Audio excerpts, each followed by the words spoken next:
calon guru penggerak Angkatan 8 Kabupaten Sumba Barat dari TK Aisyah Bustanul Atfal.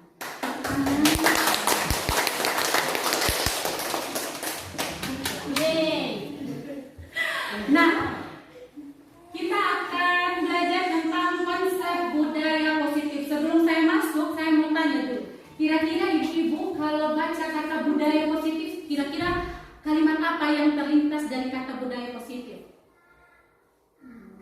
Ramah anak. Ramah anak, betul. Apalagi? Inklusif. Inklusif masuk. Apalagi budaya positif? Yang di sekitar kita saja, kita jangan terlalu ke sana. Mengucap salam termasuk budaya positif. Apalagi? Menjaga kebersihan. Menjaga kebersihan itu adalah salah satu bagian dari budaya positif. Nah, konsep budaya positif sendiri ada 8 langkah atau ada 8 unsur ya. Yang pertama adalah perubahan paradigma belajar. Yang kedua, disiplin positif. Yang ketiga, nilai-nilai kebajikan. Yang keempat, kebutuhan dasar manusia. Yang kelima, motivasi dan perilaku manusia. Yang keenam, posisi kontrol guru. Dan yang ketujuh, segitiga restitusi. Kira-kira apa ini? Nanti kita bahas satu-satu secara singkat, padat, dan semoga jelas. Oke, kita masuk. Nah, pembelajaran dengan paradigma baru. Apa itu paradigma baru? Perubahan dengan paradigma baru merupakan pembelajaran yang dirancang berdasarkan prinsip pembelajaran berdiferensiasi, sehingga peserta didik belajar sesuai dengan kebutuhannya berdasarkan tahap perkembangan sesuai teori psikologi modern untuk mewujudkan profil pelajar Pancasila. Pernah dengar profil pelajar Pancasila? Pernah. Ya, itu yang sedang digalakkan sekarang ya. Nah, apa itu pembelajaran berdiferensiasi? Pembelajaran yang memberikan kepada siswa itu atau orang-orang yang terpelajar itu sesuai dengan kebutuhan masing-masing. Betul sekali ya. Jadi Bapak Ibu, ibu-ibu maksud saya, setiap orang terutama di lingkungan sekolah ya, setiap guru, setiap anak itu mempunyai kebutuhannya masing-masing. Satu dengan yang lainnya tidak sama. Sehingga kita membutuhkan pembelajaran berdiferensiasi. Gunanya apa? Untuk memenuhi kebutuhan satu dengan yang lainnya. Karena memang berbeda. Jadi bagaimana supaya kebutuhannya sama rata? Kita harus menyajikan pembelajaran yang berdiferensiasi. Ini untuk apa? Untuk melahirkan profil pelajar Pancasila. Profil pelajar Pancasila itu ada yang tahu? Ada 6. Ada berkebinekaan global, ada bergotong royong, kreatif, kritis, Mandiri, beriman, takwa. Ya, next. Kita masuk ke miskonsepsi tentang teori kontrol. Ya, jadi kita kan guru sekarang ini menganut yang namanya teori kontrol pembelajarannya. Namun ada kesalahan memahami tentang teori kontrol. Yang pertama, ilusi guru mengontrol murid. Yang kedua, ilusi bahwa semua penguatan positif, efektif, dan bermanfaat. Yang ketiga, ilusi bahwa kritik dan membuat rasa bersalah mampu menguatkan karakter. Yang keempat, ilusi bahwa orang dewasa berhak memaksa. Ini semua yang rata-rata yang sekarang kita lakukan. Ya, contohnya, ilusi bahwa semua penguatan positif, efektif, dan bermanfaat. Misalnya anak-anak ada yang rewel. Kita bilang jangan rewel ya, kita bujuk kan, kita rayu. Terus anak-anak diam. Oh, kita berpikir bahwa kita sudah berhasil ini dengan ini bujukan, ini rayuan kita sudah berhasil. Ternyata itu hanya sebuah ilusi. Kita menyelesaikan masalah, tapi muncul masalah baru. Tidak sama kayak pengadaian. Ya, mengatasi masalah tanpa masalah itu belum sampai situ. Ini hanya ilusi. Kita berpikir bahwa itu betul, ternyata itu masih keliru. Ada juga yang ilusi bahwa orang dewasa berhak memaksa karena kita merasa kita itu sudah besar, sudah dewasa, sudah pintar, berarti apa yang saya pikirkan, apa yang saya lakukan itu sudah benar. Tetapi ternyata balik-balik lagi setiap manusia mempunyai kebutuhannya masing-masing. Kadang kita kita berpikir itu betul, tapi ternyata buat anak itu tidak. Karena apa? Ada pemikirannya sendiri, ada kebutuhannya sendiri. Maka ini hanyalah sebuah ilusi. Ini adalah miskonsepsi, salah pemahaman tentang teori kontrol. Selanjutnya, nah, mengubah paradigma stimulus respon ke pendekatan teori kontrol. Nah, kalau dulu stimulus respon, realitas kebutuhan kita sama. Ternyata bahwa kalau menurut teori kontrol, realitas atau kebutuhan kita itu berbeda satu dengan yang lain. Kemudian yang kedua, semua orang melihat hal yang sama.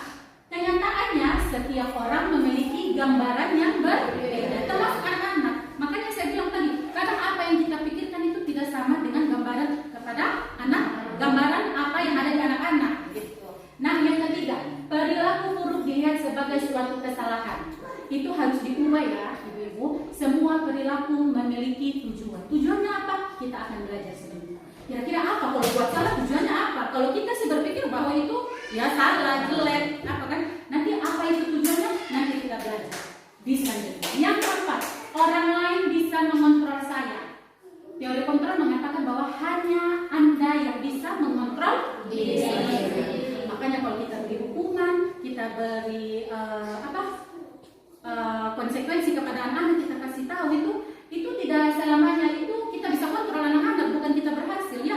Jadi yang bisa kontrol dirinya kita itu ya dirinya kita sendiri, termasuk anak-anak. Nah, yang selanjutnya, pemaksaan ada pada saat bujukan gagal. Ternyata kolaborasi dan konsensus menciptakan pilihan-pilihan yang baru. Jadi kalau kita paksa anak-anak itu gagal itu sebenarnya. Bagaimana supaya kita mengajak komunikasi dengan anak-anak? Kita bikin yang namanya kolaborasi. Begitu. Selanjutnya, model berpikir menang atau kalah. Teori kontrol itu model berpikir menang dan menang. Kenapa? Karena setiap perilaku memiliki tujuan. Tidak ada yang salah, tidak ada yang menang, tidak ada yang kalah, tidak ada yang keliru. Ya, bagaimana kita itu model berpikirnya itu kita kolaborasi sehingga melahirkan berpikir yang menang-menang. Oke, selanjutnya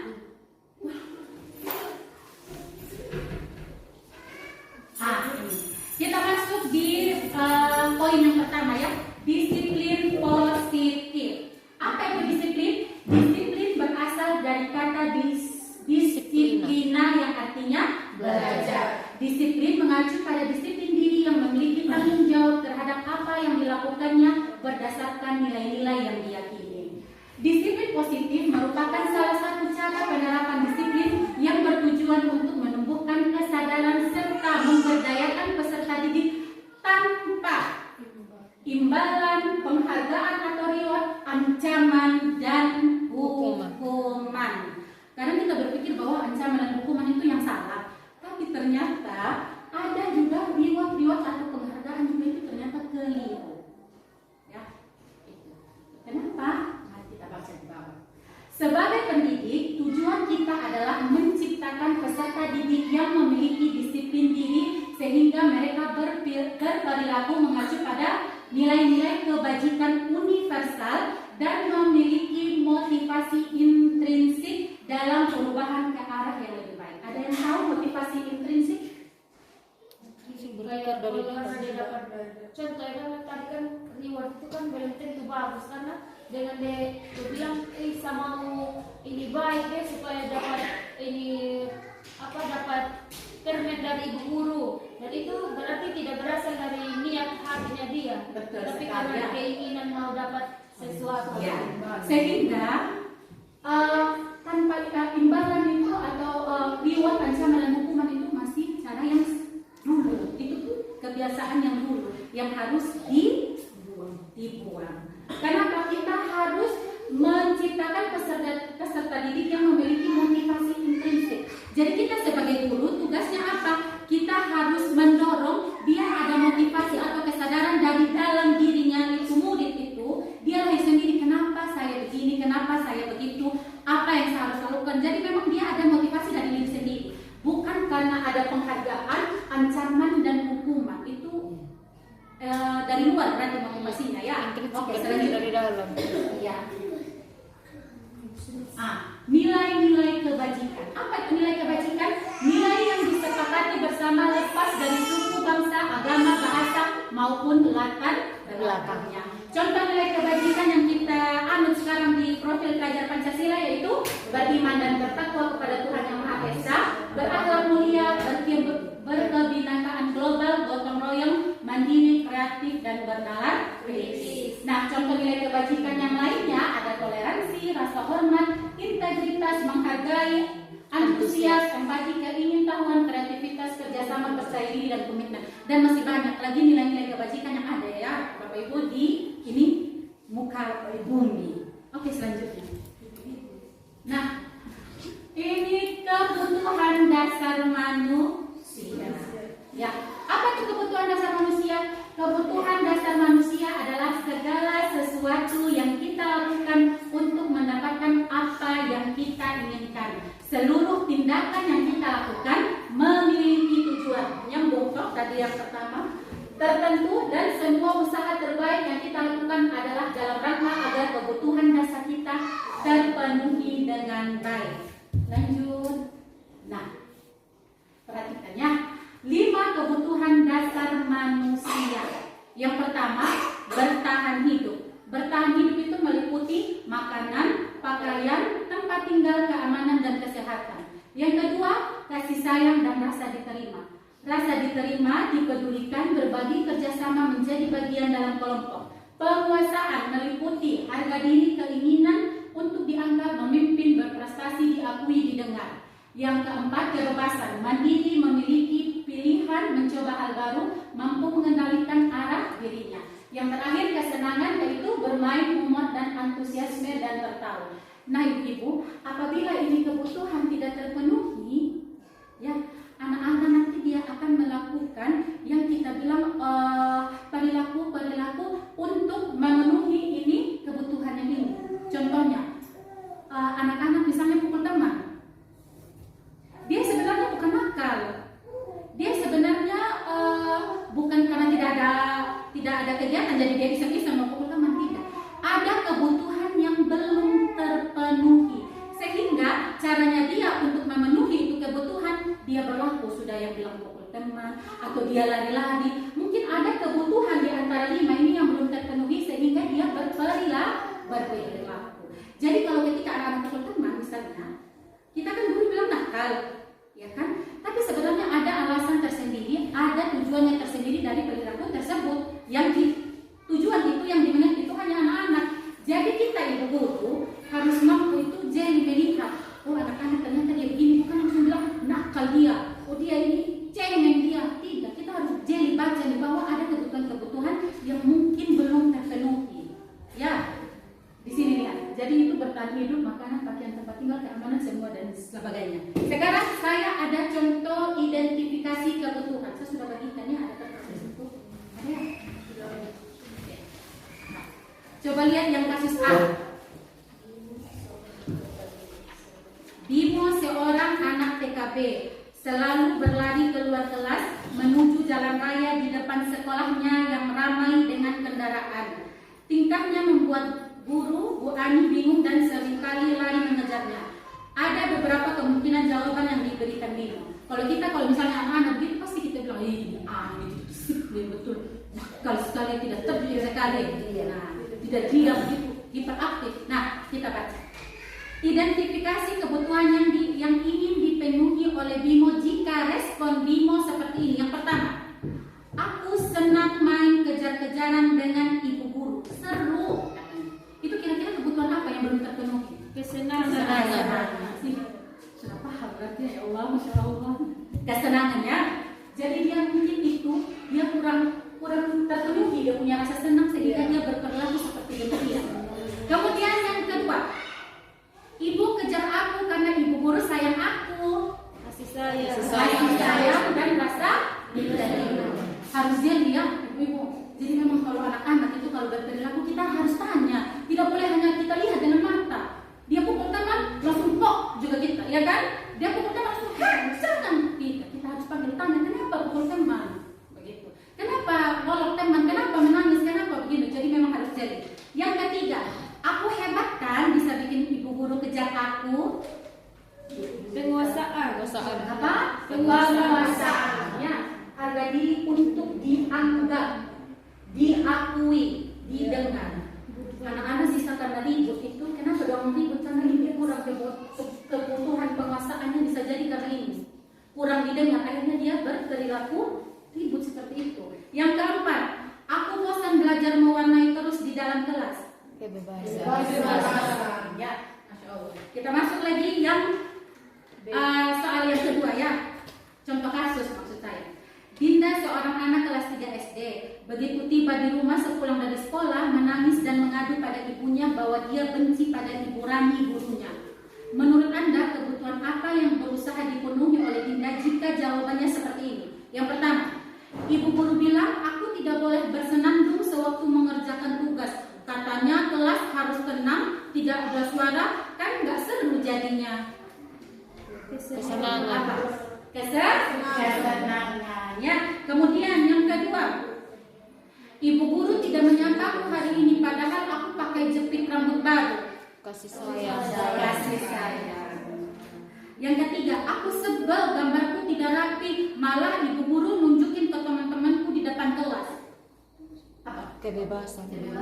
Oh, penguasaan. Penguasaan. Ya. Ini kan untuk dianggap ya. Tidak dianggap, malah dijelek-jelekin. Ya. Terus yang keempat, aku bosan, masa belajarnya cuma gitu-gitu aja, dengerin ibu guru aja. Kebebasan. Sampai di sini, hati-hati ya, ibu guru kadang kita itu sedikit saja ternyata itu dampaknya luar biasa sekali buat anak-anak. Waktu dulu juga, sampai sekarang pun sama sih kayak gini-gini. Jadi sekarang bagaimana kita itu bertaubat. Kita ubah pelan-pelan. Pelan-pelan memang susah karena karakternya anak-anaknya kita apalagi di NTT, apalagi di Sumba itu kan keras. Memang kita juga tidak harus pelan-pelan begitu, ya. Tidak ada yang tidak bisa. Yang penting pelan-pelan tetap melangkah. Oke, kita masuk selanjutnya. Nah, motivasi perilaku manusia. Ada berapa motivasi perilaku manusia? Ada motivasi ekstrinsik dan motivasi intrinsik. Ya, yang tadi sudah paham ya. Jadi motivasi ekstrinsik itu dari luar, ya. Itu karena untuk menghindari ketidaknyamanan atau hukuman, atau untuk mendapatkan imbalan dan penghargaan dari Orang lain. Kita di guru TK tahu deh, kalau di SD kan sering kayak gini ya. Di SD juga salah masih ada hukuman-hukumannya, dan ini kita harus perbaiki.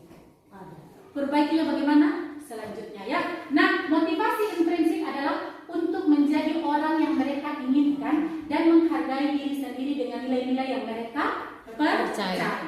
Jadi mereka memang sadar betul apa yang saya lakukan, apa yang saya dapatkan, apa dampaknya itu mereka sadar betul. Mereka pahami betul sesuai dengan nilai-nilai yang mereka percaya. Selanjutnya, nah ini ya ciri-ciri dari hukuman, konsekuensi, dan restitusi.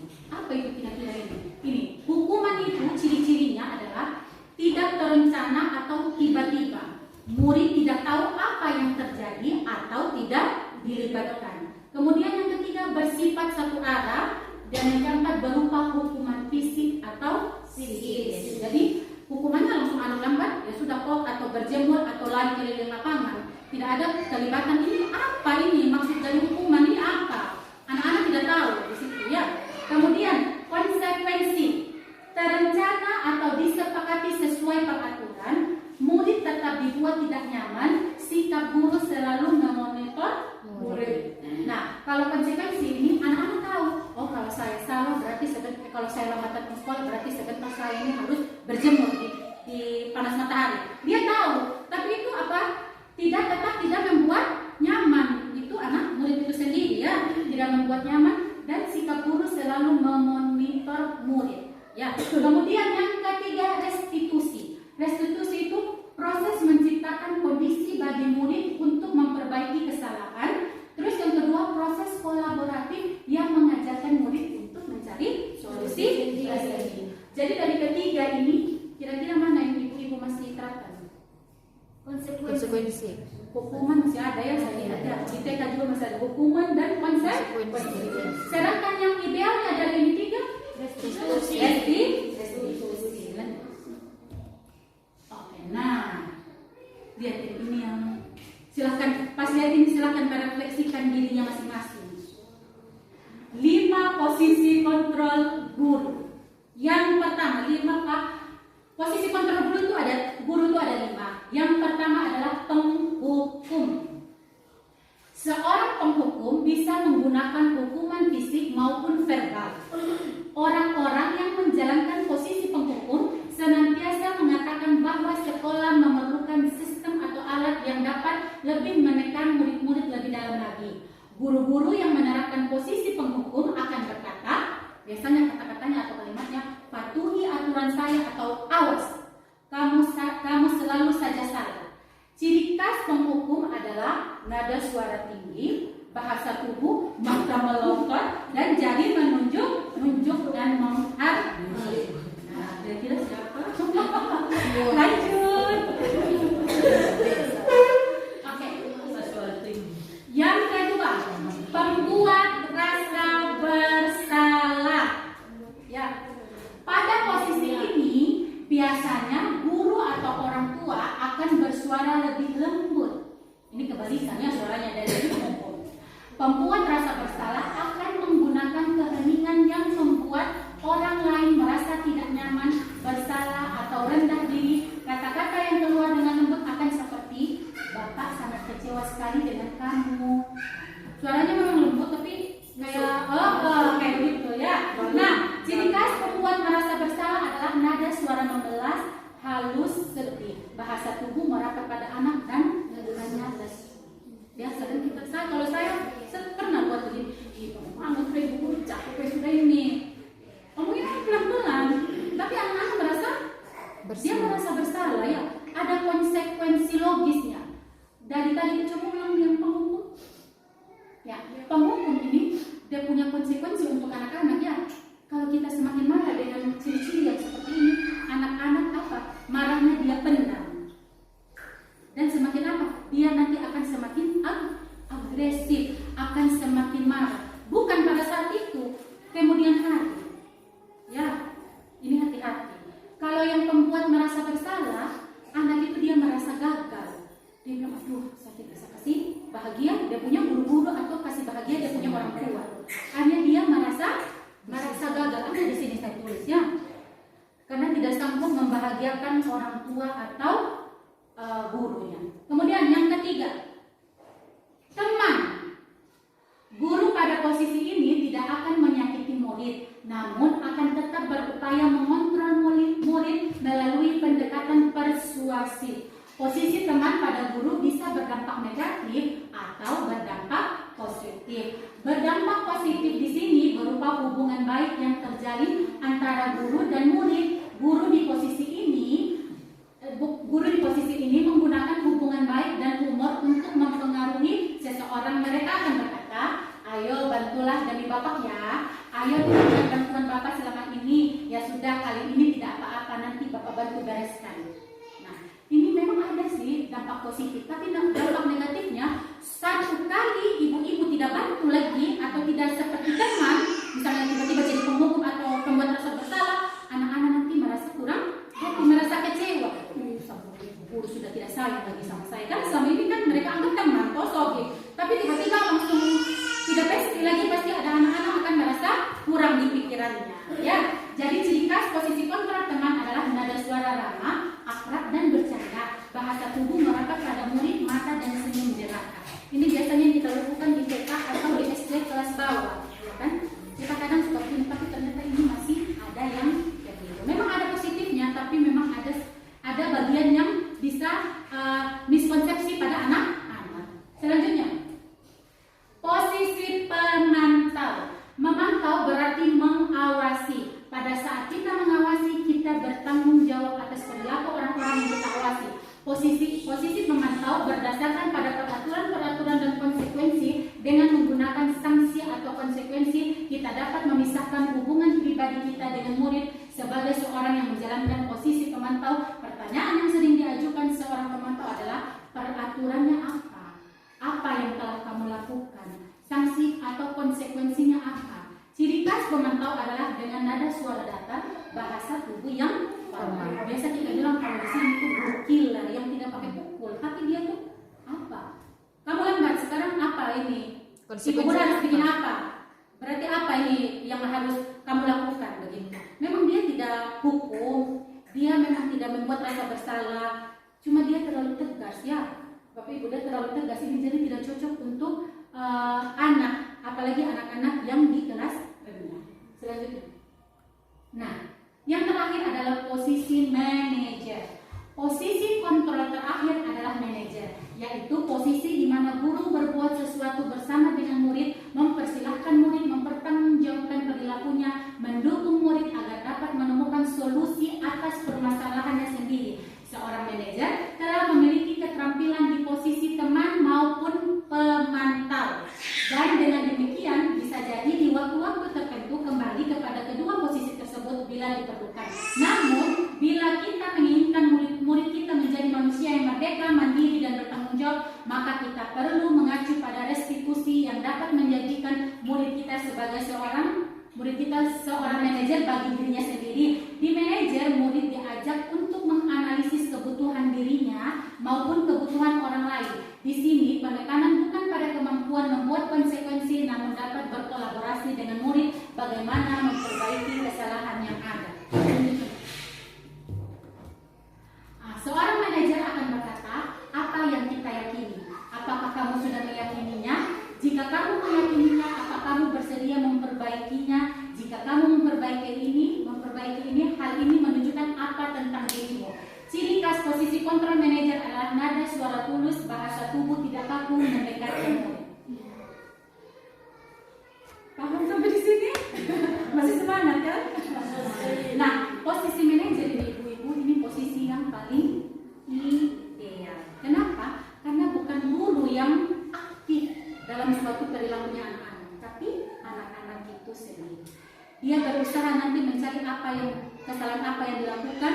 Dia berusaha mencari jalan keluar yang dia lakukan. Dia berusaha mencari apa yang telah dilanggar. Ya, jadi ini anak semua yang aktif, bukan guru. Jadi guru kita itu hanya sebagai penuntun. Kita hanya menuntun saja. Kira-kira anak tadi apa yang dilakukan? Ini contoh ya, saya kasih contoh kasus saja ya, supaya lebih nyambung begitu. Misalnya anak-anak membuang sampah. Kalau kita anak-anak buang sampah sembarangan, kita kan bilang salah itu. Oh ini sudah salah, dia menyalahi aturan. Tapi kalau menurutnya posisi manajer, kita panggil anak-anak dengan bahasa yang baik ini ya, adalah nada suara yang tulus, tidak ada tinggi, tidak ada rendah. Jadi nada suaranya itu stabil. Bahasa tubuh tidak kaku, mendekat kepada. Jadi kita panggil anak-anak, kita tanya. Misalnya, Riri, tadi ibu guru lihat Riri itu buang sampah. Kira-kira kenapa ya?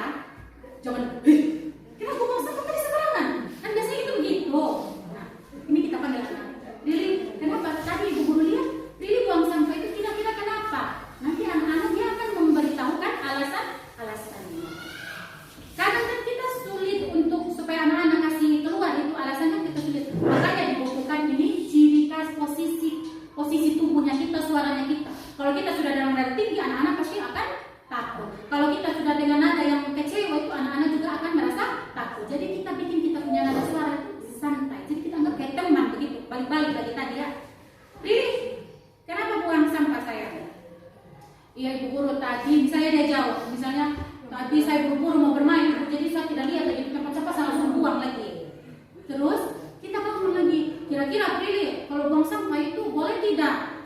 Tidak boleh. Kira-kira kenapa tidak boleh? Kita tanya lagi, kita gali. Ya ibu, nanti kelasnya kita jadi kotor, kelasnya kita tidak bersih, lingkungannya sekolah kita tidak bersih. Nah, Riri sudah tahu begitu kan? Nah, kira-kira apa yang Riri lakukan sekarang? Kita gali lagi. Oh iya ibu, nanti saya ambil kembali sampah, saya buang kembali di tempatnya. Atau nanti besok-besok ibu, saya akan tidak terburu-buru lagi. Nanti sampahnya itu saya buang taruh di tempat-tempat. Jadi ada komunikasi di situ Bapak Ibu. Ibu maksudnya. Jadi ada komunikasi dua arah. Tidak bukan hanya komunikasi satu arah. Oke, sekarang ada kasus. Ibu-ibu mulai lagi. Ya, ada di kertas itu.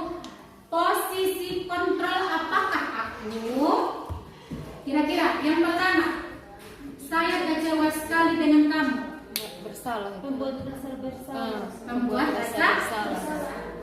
Kemudian yang kedua, kamu tidak pernah benar melakukannya. Hukum. Yang ketiga, apa rencanamu untuk manajer, betul. Yang keempat, ayolah lakukan demi bapak atau ibu ya. Merasa bersalah. Teman. Teman. Bagus. Ayo selanjutnya. Berarti sudah masuk ya, biar sedikit ya. Yang penting adalah yang nyangkut. Oke, kita lanjut di keyakinan kelas. Nah, muncullah pertanyaan, kenapa keyakinan kelas bukan peraturan kelas? Ada yang bisa jawab? Kalau peraturan tuh lebih kayak dibuat oleh satu orang tanpa disepakatan, kayak saya buat, kau yang harus patuhi. Ya. Kalau keyakinan kelas? Kalau keyakinan kelas dibuat kesepakatan bersama. Kita semua punya satu tujuan, kita yakin kalau kita lakukan ini maka kelas akan seperti ini. Iya, betul sekali. Masya Allah, lebih pintar. Kayaknya memang lebih cocok jadi guru mendadak. Oke, jadi kenapa keyakinan kelas bukan peraturan kelas? Karena kalau peraturan kelas itu sifatnya hanya satu arah dan dia terkesan seperti memaksa. Makanya disebut keyakinan kelas. Keyakinan kelas itu apa yang kita yakini, apa yang kita buat, apa yang kita jalankan. Ya, next. Pembentukan keyakinan kelas. Nah, sifat-sifat ini adalah langkah-langkah pembentukan keyakinan kelas. Yang pertama, bersifat abstrak. Yang kedua, berupa pernyataan universal. Yang ketiga, dibuat dalam pernyataan positif. Yang keempat, sedikit saja agar mudah diingat. Yang kelima, sesuai dengan kondisi kelas dan sekolah sehingga mudah diterapkan. Dan yang terakhir, semua warga sekolah kelas atau kelas dilibatkan saat membuat keyakinan kelas. Ya, jadi ini adalah langkah-langkah pembentukan keyakinan kelas. Kita tanya dulu, tidak langsung bilang, ingat anak-anak ya, kita harus menjaga kebersihan. Tidak, kita umpan. Kira-kira anak-anak itu mau kelasnya seperti apa? Oh, saya mau tertib, mau bersih, mau tidak boleh pukul-pukul. Nah itu kita tulis. Kira-kira bersih supaya apa ya? Supaya apa bersih? Supaya menjaga kita lingkungan hidup biar tetap bersih. Masuk kita tulis. Itu langkah-langkah membuat keyakinan kelas. Kemudian dari itu berupa pernyataan dibuat dalam pernyataan positif. Nah, dari kata-kata itu kita bikin sudah kalimat yang positif. Tidak boleh kita taruh tidak boleh membuang sampah. Itu dihindari kata-kata yang negatif. Kita buat kalimat-kalimat yang positif ya. Oke, next. Nah, yang terakhir ya, segitiga restitusi. Nah, apa itu segitiga restitusi? Segitiga restitusi itu suatu proses dialog yang dijalankan oleh guru agar dapat menghasilkan murid yang mandiri dan bertanggung jawab. Ada 3 langkah-langkah dalam penerapan segitiga restitusi. Yang pertama, menstabilkan identitas. Yang kedua, validasi tindakan yang salah. Dan yang ketiga, menanyakan keyakinan. Nah, ibu-ibu, ini maksudnya apa segitiga restitusi? Kan tadi sudah tidak boleh hukuman, sudah tidak boleh konsekuensi. Nah, apa yang kita harus terapkan kepada anak-anak untuk dia menyadari dia punya kesalahan atau tingkah laku? Kita menerapkan yang namanya segitiga restitusi. Memang ini kalau yang kemarin saya belajar, memang ini agak susah ya. Tapi ini memang kayak kata punya pengadaian, saya bilang itu. Meninggal apa? Mengatasi masalah tanpa masalah. Nah, ini penerapan segitiga restitusi. Langkah-langkahnya gimana tolong? Nah, yang pertama, menstabilkan identitas. Itu berdasarkan pernyataan dalam tahap ini, berdasarkan prinsip membuat kesalahan adalah bagian dari pembelajaran. Ya, kata-kata yang dibuat itu adalah berbuat salah itu wajar. Tidak ada manusia yang sempurna. Ibu atau bapak juga pernah melakukan itu. Atau ibu atau bapak tidak mau mencari siapa yang salah atau benar, tapi ingin mencari solusi dari permasalahan ini. Dan terakhir, kamu berhak merasa begitu. Nah, ini kalimat-kalimat ketika anak-anak, ibu-ibu memanggil anak-anak untuk menerapkan segitiga restitusi, kalimat-kalimat yang kita untuk menstabilkan identitas kurang lebih seperti ini. Ya, kurang lebih seperti ini. Jadi, kenapa kau tidak begitu? Kita harus stabilkan. Kira-kira kenapa anak? Saya ingin buang sampah cepat-cepat kayak tadi ya. Buang sampah sembarangan, bukan rasa mau cepat-cepat mau pergi bermain. Oh iya benar ya, kalau mau bermain dengan teman itu seru ya. Ibu guru juga kalau bermain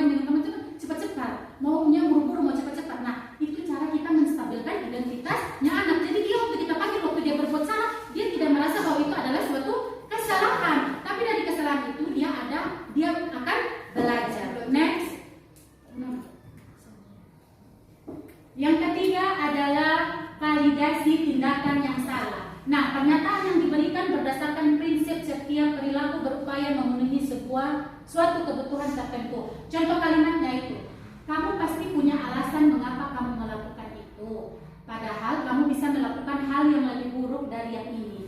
Kamu melakukan karena mempertahankan sesuatu yang penting bagimu. Ya, nanti ibu-ibu belajar secara garis besar memahami apa dia punya arti. Coba terapkan dengan kita membahas sendiri. Intinya anak-anak itu tidak kita langsung marah saja. Kita harus ada komunikasi dengan mereka. Ya. Terus yang ketiga, menanyakan keyakinan. Berdasarkan prinsip teori kontrol bahwa pada dasarnya kita termotivasi secara intrinsik. Misalnya, pertanyaannya apa keyakinan kelas kita? Nilai-nilai apa yang telah kita sepakati? Waktu kita bikin disiplin positif itu kan kita bertanya yang tadi saya bilang toh. Kita tanya kira-kira mau kelasnya seperti apa? Bersih. Nah, kita tanya pada penerapan segitiga restitusi ini kita tanya. Kan tadi sudah bilang kita sudah sepakat bahwa kelas kita mau bersih. Kira-kira langgar tidak? Oh iya, ibu saya langgar. Nah, anak-anak kan menemukan apa yang dia telah kesalahannya ya toh. Akhirnya kita tanyakan lagi apa solusinya, anak-anak juga yang dapat. Jadi tidak semua itu dari guru. Ya, jadi anak-anak paham betul apa yang dia lakukan, apa yang dia langgar, bagaimana dia harus bertanggung jawab. Oke, yang terakhir. Oh, sudah ternyata. Terima kasih ibu-ibu semuanya.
Di bawahnya, boleh di samping sini, boleh di sini. Tapi jangan tutup gambarnya. Bisa?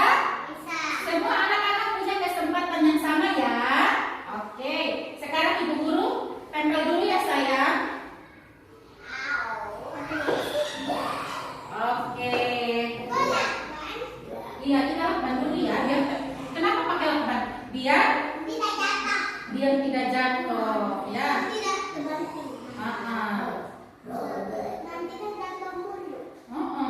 Betul.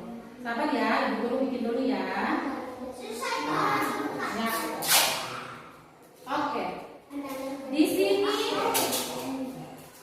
ada gambar kelas yang bersih dan kelas yang kotor. Silakan anak-anak nanti ambil sticky notes, ibu guru bagi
dari kedua gambar ini anak-anak setuju yang mana ya perbuatannya ada yang ini ada yang ini. Oke, sekarang duduk lagi kita akan tempelkan sticky notes lagi ya. Coba perhatian. Lipat tangannya. Oke, kita tempel lagi ya. Kita mulai dari belakang. Tadi kan sudah dari depan, sekarang dari belakang lagi ya. Boleh tempel dulu. Nah,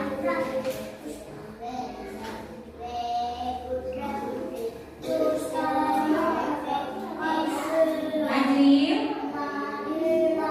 Oke, kita mulai dari Cio. Ayo Cio. Siapa nih? Cio, siapa lagi di sana? Al. Siapa lagi di bawah? Ayo maju. Sabar dulu, Andri ya. Kira-kira mau yang mana? Oke. Yang sudah langsung duduk. Ayo yang sudah langsung belum. Ayo, Alivia. Aulia, Atala, ayo. Ya. Belum sayang, sabar ya. Yang sudah duduk ya. Ayo kembali, Alia. Yang sudah duduk ya. Yang sudah duduk ya. Duduk sayang. Ayo, Cio, Munawar, ayo. Alia, ayo, Naila. Oke. Wow. Pintar sekali.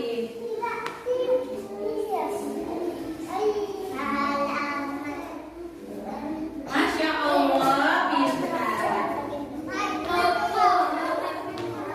Masya Allah, pintar sekali ya. Masya Allah, tidak apa-apa. Boleh. Bisa? Ya, oke. Jadi kita sepakat ya. Kita boleh tidak berebutan dengan teman. Kita boleh tidak dorong-dorong teman. Karena kita boleh tidak olok-olok teman. Yang kita sepakati adalah saling menyayangi sesama teman. Oke. Naila duduk sayang. Oke, sekarang kita pindah lagi di gambar yang ketiga. Naila, Arfan maju lagi ke depan sayang. Oke, lipat tangan, duduk yang manis, kunci mulut. Nah, di sini ada gambar. Lihat ini Naila. Wah, mereka lempar-lemparan buku, ada yang nyanyi-nyanyi. Padahal mereka ada di dalam mana ini? Di dalam kelas. Boleh tidak kalau kita kayak gini? Kita kalau di dalam kelas harus apa? Harus tertib.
Menyapu apa lagi?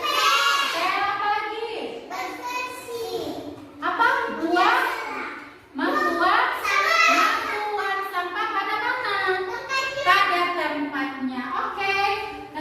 Keyakinan kelas kita yang ketiga adalah menjaga kebersihan. Menjaga kebersihan. Kebersihan apa?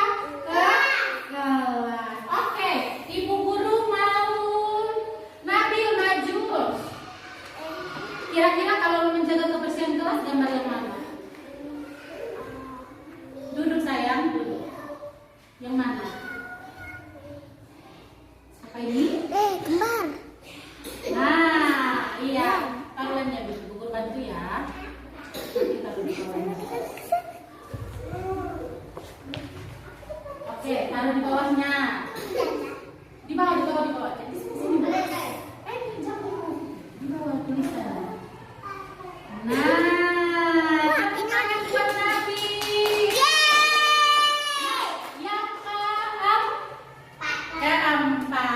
Yang keempat kira-kira apa ya? Yang keempat apa ya? Apa ini? Tertib. Kalau belum tertib pada saat jam belajar. Bagaimana? Yang sopan, yang tertib. Boleh sambil main-main? Tidak. Boleh sambil ganggu teman? Iya. Tidak boleh. Duduk yang tertib. Berarti menjaga ketertiban. Menjaga ketertiban. Sahnas, menjaga ketertiban itu yang bagaimana? Maju cepat. Maju saya. Naila, ayo Naila. Duduk yang bagus. Mana? Duduk yang tertib. Nah, Ibu Guru taruh lem, Sahnas taruh di bawahnya ya. Oke, silakan Sahnas. Taruh tempel yang rapi. Oke, tepuk tangan. Yang kelima. Kita ngapain ya? Yang kelima ini. Lihat ini. Ini apa ini? Saling menyayangi teman. Kalau saling menyayangi teman, boleh pukul-pukul? Tidak. Boleh rebut mainannya? Tidak boleh. Boleh didorong-dorong? Tidak boleh. Harus saling sayang. Main bersama ya sayang ya. Bisa ya. Nah itu saling menyayangi teman.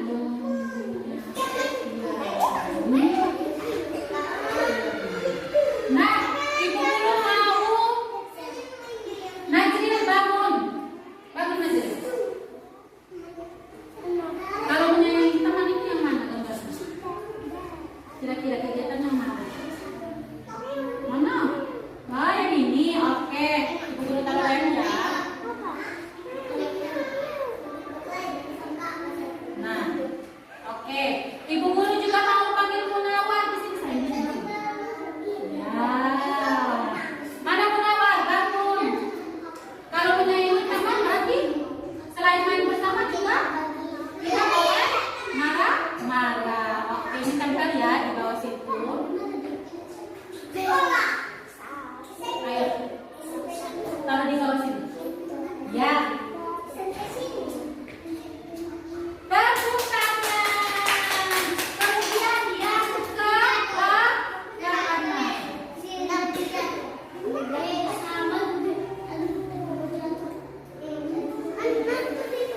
kalau berbicara harus apa? Kalau berbicara harus sopan dan jujur.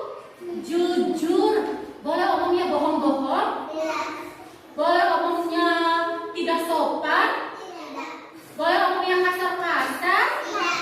Omong kalau dengan teman, dengan ibu guru harus yang lembut dan jujur. Harus bicara sopan dan jujur.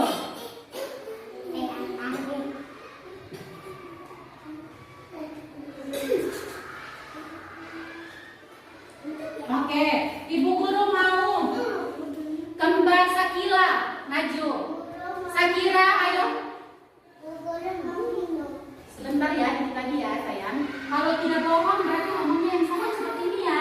Nah. Ya sayang.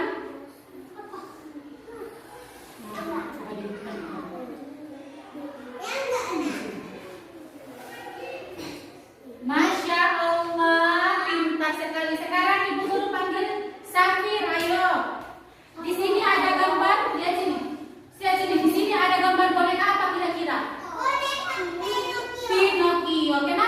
Kenapa ibu guru ambil boneka Pinocchio? Jadi ceritanya boneka Pinocchio itu kalau dia berbohong hidungnya semakin panjang. Boleh tidak kita bohong? Tidak boleh. Duduk ya, nanti sebentar baru lihat. Sekarang Gunawan, siapa nih? Safir. Ibu guru bantu ya. Maila duduk yang tertib, Maila.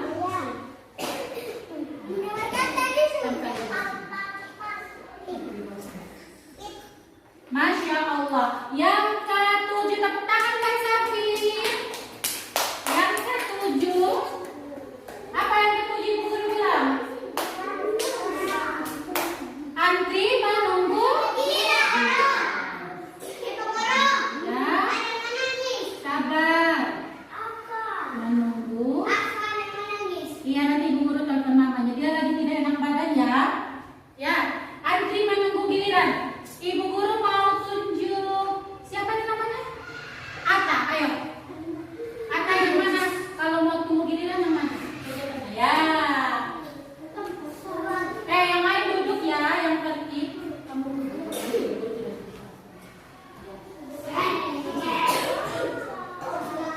Ya. Oke, yang terakhir. Bila ingin berbicara bagaimana? Kalau ingin berbicara bagaimana? Angkat tangan. Yang terakhir ya.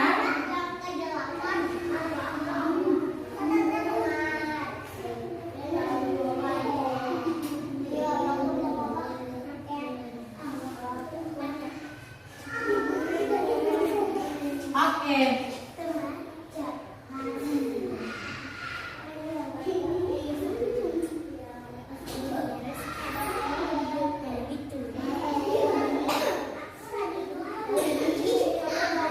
Oke. Kalau semuanya angkat tangan langsung bicara boleh? Semuanya angkat tangan langsung bicara boleh? Tidak boleh, harus ibu guru apa dulu? Silakan duduk apa? Oke. Yang terakhir ibu guru mau tunjuk Ayla. Ayo. Alia maksud ibu guru. Ayo.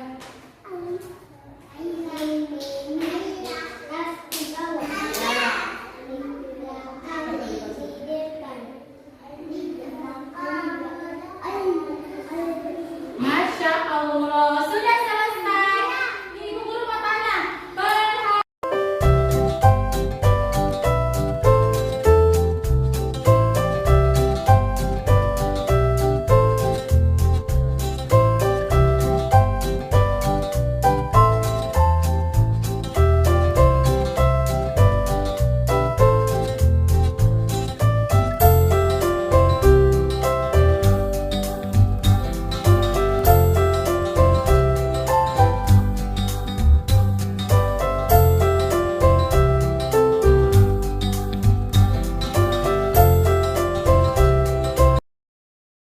Hai Prilly, apa kabarnya hari ini? Baik, Ibu Guru. Alhamdulillah, Prilly. Ibu guru panggil Prilly ke sini. Ibu guru mau bertanya nih. Tadi ibu guru melihat Prilly tidak membuang sampah pada tempat sampah itu. Kira-kira kenapa ya sayang? Agar guru-guru main dengan teman-teman, Ibu Guru. Oh begitu, memang ya kalau bermain dengan teman-teman itu sangat mengasihkan. Seru sekali, rasanya ingin cepat-cepat bergabung. Tetapi Prilly, apakah yang Prilly lakukan sudah sesuai belum dengan keyakinan sekolah kita? Belum, Ibu Guru. Masih ingat kan Prilly dengan keyakinan sekolah kita? Masih, Ibu Guru. Kira-kira apa keyakinan sekolah kita yang Prilly telah langgar? Menjaga lingkungan sekolah agar tetap bersih, Bu Guru. Betul sekali.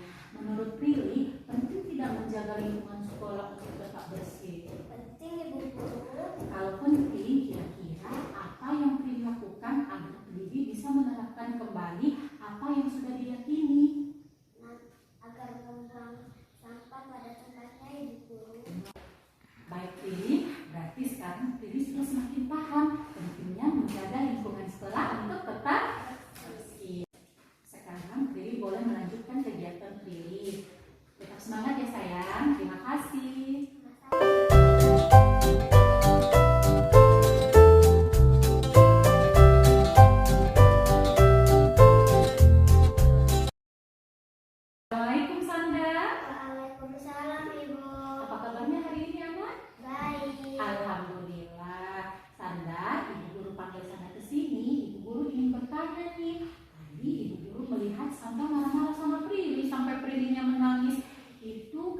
kalau misalnya kita direbut permainannya, pasti kita akan marah dan kesal. Namun Sanda, apa yang sudah Sanda lakukan tadi dengan memarahi Prilly, apakah sudah sesuai tidak dengan keyakinan sekolah kita? Tidak, Ibu. Sanda masih ingat kan dengan keyakinan sekolah kita? Masih, Ibu.